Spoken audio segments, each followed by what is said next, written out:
Let me set the scene. Picture entire neighborhoods lighting up, the scent of fresh sweets drifting in the air, and laughter echoing as families reunite. But what if I told you Eid al-Fitr isn't just about the festivities? Totally. It's easy to see Eid as just a party after Ramadan, but there's so much more behind it. I'm excited to dig into what makes Eid al-Fitr special beyond the food and new clothes. I'm glad you said that. This episode will uncover what Eid really means, from its spiritual roots to the family traditions. We'll look at how communities come together, some modern twists, and even a few surprising customs. And by the end, you'll understand why Eid al-Fitr can feel like a fresh start, not just for individuals but for entire communities. Ready to dive in? Let's get started by pulling back the curtain on what happens before the celebration even begins. Suddenly, the last days of Ramadan feel packed with both excitement and a bit of sadness. People know Eid is near, but there's also this sense of wanting to hold on to those peaceful Ramadan moments. Exactly, there's this bittersweet feeling. Families are busy preparing for the big day, making lists for shopping, and donating zakat al-Fitr. It's almost like the anticipation before a big concert. And what really stands out to me is how everyone's focused on charity during this time. Giving zakat al-Fitr is a way to make sure everyone can participate in Eid, no matter their circumstances. Right, and it's not just about money, it's about fostering community. That sense of connection is something people start feeling even before Eid officially arrives. Once the new moon is sighted, the energy skyrockets. The morning of Eid is honestly a whirlwind, especially with everyone dressing up and heading out for the special prayers. I get goosebumps thinking about thousands of people gathering in open fields or mosques, all saying the Eid takbir together. It's this incredible feeling of unity and gratitude. And after prayers, there's that rush to greet neighbors, share hugs, and swap sweets. It's like an open house, but on a massive scale. And let's not forget the kids. They're on a mission for Eid, those little envelopes of money that make their day. Honestly, it's the highlight for so many children.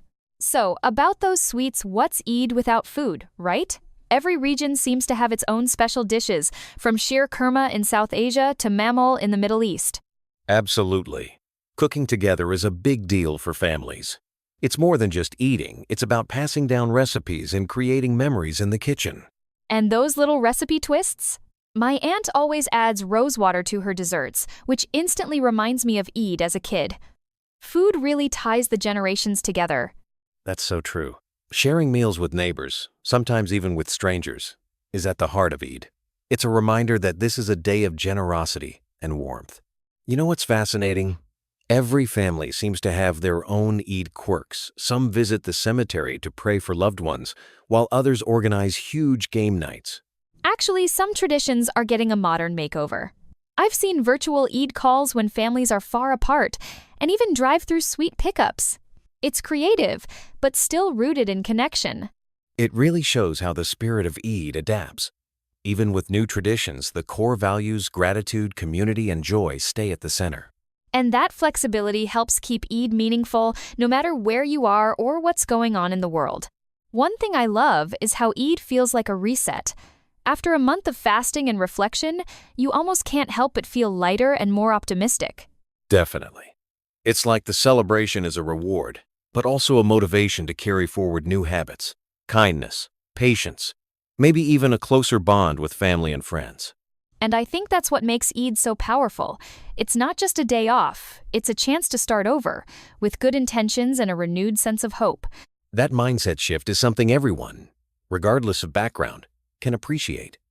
It's about growing and moving forward together. So before we wrap up, let's hit those highlights. First, Eid al-Fitr is deeply rooted in community and giving, not just celebration. Second, those family traditions and unique customs, old or new, are what make Eid special for each person. And third, Eid is ultimately about renewal, a fresh start after a month of self-reflection. If you want to make your next Eid more meaningful, try reaching out to someone you haven't spoken to in a while. Maybe share a meal, a sweet, or just a heartfelt message. Thanks for joining us on this journey through Eid. Whether you celebrate or are just curious, we hope you learned something new and feel inspired to connect in your own way. Until next time, take care. Have you ever wondered why people go absolutely wild with colors during Holi? It's not just for Instagram photos. There's a fascinating tradition behind every burst of pink and splash of blue. Honestly, the first time I saw everyone throwing colored powder, I thought it was just a massive street party. But once you learn about Holi's rituals, you realize there's a much deeper meaning packed into every handful of color. Today, we're breaking down the real stories and rituals behind Holi, so by the end, you'll see those colors in a whole new light. Stick around because we'll dive into the mythological roots, the dramatic bonfire night, the wild color play, and the sweet treats that bring it all together. Plus, we'll share a few do's and don'ts you might not have heard before. Let's start with the oldest part of Holi, the mythology. It's wild how the whole festival goes back to a story of good versus evil, isn't it? Definitely. The tale of Prahlad and Holika sets the stage. Imagine a young devotee refusing to abandon his faith, even with a demon king as his father. Holika tries to burn Prahlad, but she's the one who gets destroyed. That's why the bonfire, or Holika Dahan, is so central to Holi. It's almost like the bonfire is a symbol burning away negativity each year. And I love how families gather, toss old things into the fire, and celebrate this victory of light over darkness.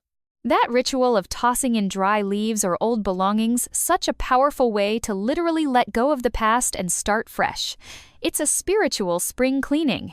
Speaking of bonfires, have you ever attended a Holika Dahan celebration in person? The energy is unreal. Drums, songs, everyone circling the flames together. I have. Last year, the whole neighborhood came out for it.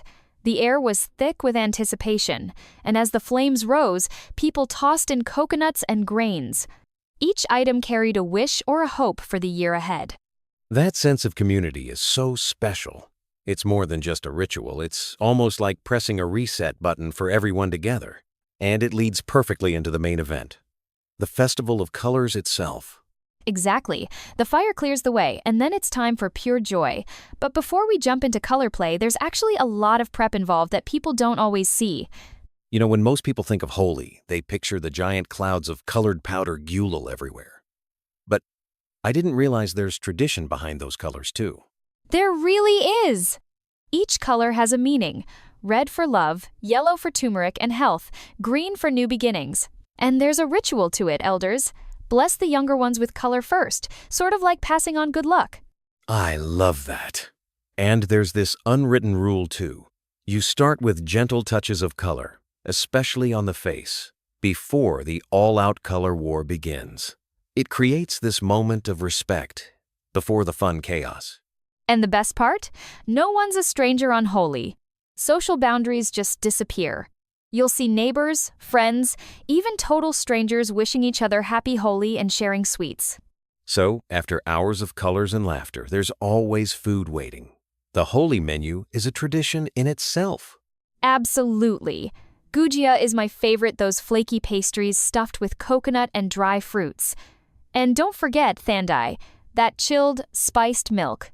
Sharing these treats is its own little ritual, a way of sealing the celebration. Funny how a single bite can bring back memories of Holi's past. Food really completes the festival. Everyone gathers, exchanges plates, and the day winds down in the sweetest way possible. And that's the beauty of Holi. It's not just color or fire or sweets. It's all the rituals woven together that make it so special. Before we wrap up, let's talk real quick about Holi etiquette. It's supposed to be fun, but there are some unspoken rules, right? For sure. Always ask before smearing color, especially with elders. And use natural, skin-friendly powders if you can. No one wants a rash as a souvenir. Plus, respecting personal space keeps the festival joyful for everyone. That's key. And maybe check in with people who are new to Holi, too. A little guidance can turn nervousness into a great memory. Exactly. At its heart, Holi's rituals are about connection, joy, and starting fresh together. If you keep that in mind, you'll always celebrate it right. Let's wrap up with 3 things to remember. First, Holi's rituals from bonfires to color play aren't random parties, but deeply rooted traditions meant to cleanse, unite, and renew. Second, every step, the fire, the colors, the food carries meaning and brings people together, erasing differences for a day of pure joy. And third, treating others with kindness and respect during Holi makes the festival safe, inclusive, and unforgettable. So if you want to really experience Holi, join a local gathering, ask about the rituals, and be open to making new friends. Just remember to keep it playful and kind. Thanks for listening. And whether you're celebrating or just curious, may your next Holi be bright and meaningful. Have you ever wondered why Easter never seems to fall on the same date each year? One year it's in March, and the next it jumps to late April. It's kind of a calendar mystery. And that's just the start. Hi, I'm excited to join you for today's dive into Easter, the traditions, the history, and yes, even the chocolate. We're going to untangle a few mysteries and share some fun surprises along the way. Absolutely. By the end of this episode, you'll know why Easter hops around the calendar, where those quirky egg hunts come from, and how people celebrate it around the world. Here's what we've got lined up. First, how Easter got its movable date, then a look at ancient traditions that shape today's celebrations. After that, the story behind the Easter Bunny. And finally, some global twists you might not expect. So let's start with the date. Why is it always changing? You'd think by now someone would have just picked a weekend and stuck with it. It's wild, right? Easter's date is actually based on two things, the spring equinox and the first full moon that comes after it. That's why it can land anywhere from March 22 to April 25. That's such a bizarre system. Most holidays just have a set date. Is this tied to religious tradition, or is it more about ancient calendars? A bit of both, actually. Early Christians wanted Easter to line up with Passover, which follows the lunar calendar. Over time, church leaders set rules to keep things consistent, but those rules ended up being pretty complex. That reminds me, a lot of Easter's symbols seem a bit unrelated to the religious story, right? Like eggs and bunnies. Where does all that come from? You're onto something. Many of Easter's customs actually predate Christianity. Long before Easter, people held spring festivals to celebrate rebirth and renewal. Think flowers, eggs, and animals coming back after winter. So we're talking about ancient traditions blending in over time. The egg makes sense, new life and all. But how did the bunny get involved?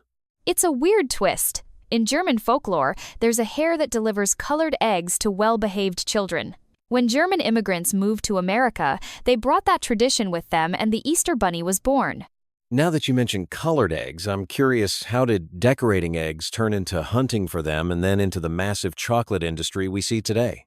It's pretty fascinating. Decorating eggs goes way back, but hiding them for kids to find?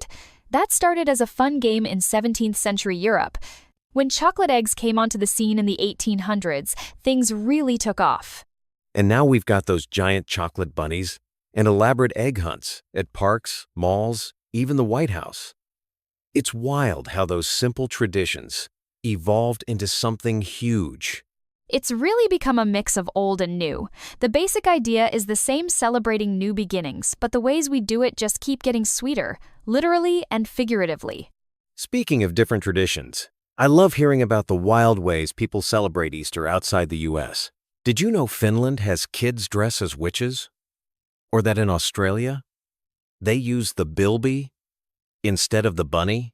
That's always a fun twist. In Greece, there's a tradition of throwing pots out of windows, and in Poland, people celebrate with water fights. Every country puts its own spin on the holiday, and it's never quite what you'd expect. It's such a reminder that holidays evolve to fit local culture, and sometimes the quirks are the best part. Makes me want to book a flight for an international Easter tour. You'd come back with so many stories. But even at home, there are always new ways to make the celebration your own, whether it's through food, crafts, or just spending time together. Let's wrap things up. First big takeaway. Easter's date changes every year because it follows the lunar calendar, not the regular one. That's why you need to double-check the calendar every spring. Second, so many Easter traditions from eggs to bunnies have roots in older springtime celebrations, making the holiday a real blend of stories and cultures.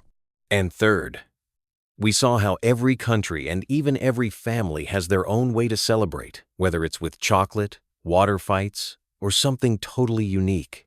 So here's a little challenge. Try one new Easter tradition this year, maybe from another culture or just a twist on your usual egg hunt. Who knows? It might become your favorite part of the holiday. Love that. Thanks for joining our Easter deep dive, and we'll catch you next time for more stories behind the celebrations. Until then, enjoy the chocolate and maybe start planning that international Easter adventure.